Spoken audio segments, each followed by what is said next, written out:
Canton, Jiuju Xiajiang. Christmas greetings from Becky Bartelt, your LCMS missionary serving the Lord in Taiwan. May God bless you as you remember with joy your Savior's birth.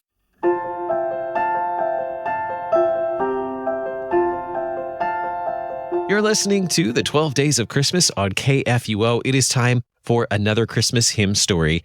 And when you want to learn about sacred music, where do you go? You go to the Sacred Music Educators. Joining us today, Deaconess Sandra Rhein, Sacred Music Educator to Asia for the Lutheran Church Missouri Synod. Deaconess Rhein, thank you so much for joining me this morning. Thank you for inviting me, Andy. Today, we are going to take a look at a hymn. And most of what we're looking at are Christmas hymns, but today we're going to start off with an Advent hymn. We're going to jump back just a few days into Advent and take a look at an Advent hymn. In Lutheran Service Book, this is 357, O Come, Emmanuel. Now, before we even get into the history, why did you choose this hymn? Why was this one of your choices? I chose this because I've been contemplating this hymn in particular. I'm using it for the Christmas pageant for my home congregation of Emmaus in South Bend. We're doing the O antiphons on which this hymn is based. And I also used it in devotions with Filipino ladies just a couple of weeks ago when I was teaching deaconess ladies there. Tell us about the history of this hymn. This is an old hymn, right? This is a very old hymn, and especially the antiphons on which it is based. Mm-hmm. So we have in Vespers in LSB, the canticle we use is the Magnificat. That's the Song of Mary from Luke, right? We all know that. My soul magnifies the Lord, and my spirit rejoices in God my Savior, etc. So this canticle is preceded by an antiphon. That is to say, it's a single verse that connects the Magnificat with the holy day that's being observed. And during the 7 days leading up to Christmas, the historic antiphons all began with the word O, which is why they became known as the O antiphons, and then they're followed by a title for Christ. And they've been used in the church since the 8th century, like you said, very old, and the hymn stanzas since the 12th century. So these antiphons have a specific formula. They all start with the word O, then they're followed by a form of address to the Son of God in the Old Testament, an address that confesses something about Christ, such as wisdom or root of Jesse or key of David.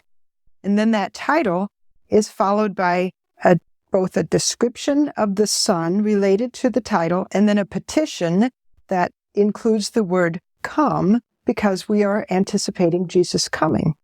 So, for example, O wisdom, and then the description proceeding from the mouth of the Most High, pervading and permeating all creation, mightily ordering all things. And then the petition, come and teach us the way of prudence. So then the final O antiphon, which would be for the 23rd, is O Emmanuel. And of course, that name means God with us. And it's a summary and a theme for this hymn.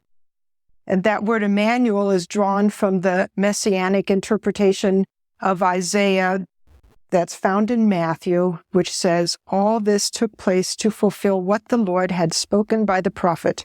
Behold, the virgin shall conceive and bear a son, and they shall call his name Emmanuel, which means God with us. Even as the faithful of Israel looked forward to the day when God would be with them in the Messiah, so the church confesses that Jesus is Emmanuel, who has promised to be with us to the end of the ages. So I've already given 2 titles that Jesus is called by, Wisdom and Emmanuel. Now I want to list all 7 of them, and I want to say them in both English and Latin, and I have a reason for using the Latin. Emmanuel, God with us. Rex Gentium, King of the Nations. Oriens, Dayspring.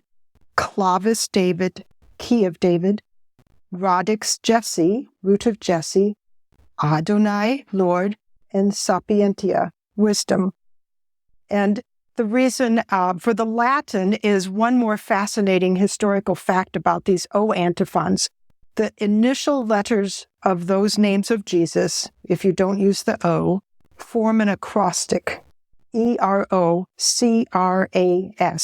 which means tomorrow I will be present. So Jesus is coming, and each verse leads us up to that.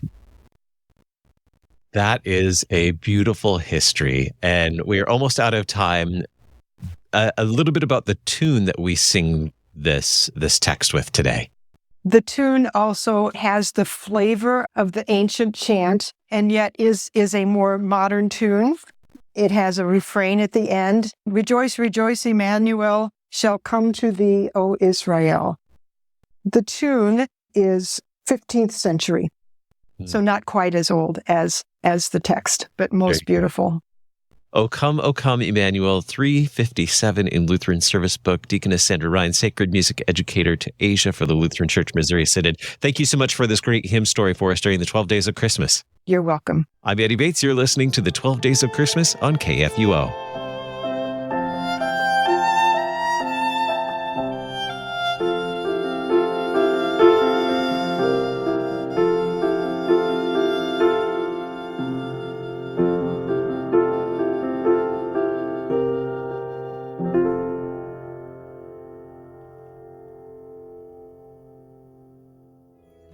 Aloha and Merry Christmas from Chapan Pon Chandapon and family, serving the Lord in the United States Navy with the Coast Guard in Hawaii and the Pacific region.